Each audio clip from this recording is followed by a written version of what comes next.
I am the tofu golem. Please enjoy the video. Start by inspecting the stripped threaded hole closely under good light.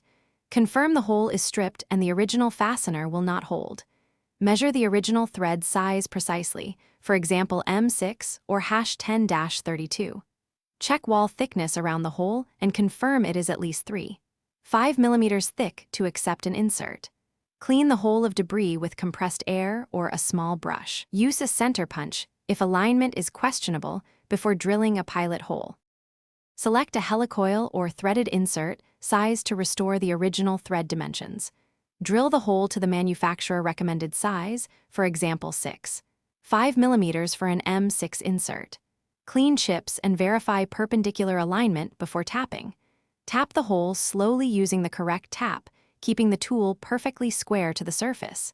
Use light oil and back out to clear chips frequently. Install the coil with the insertion tool until it sits one coil below the surface. After the coil is seated, remove the installation tang if the insert requires tang removal.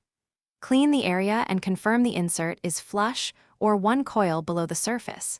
Install the original bolt and torque to the recommended specification, for example 8 Nm for an M6 bolt in aluminum. Cycle the bolt 3 times to ensure smooth engagement and retention. Recheck torque and inspect for any movement or loosening after initial use to confirm a. Thanks for watching. Consider subscribing if we helped you today.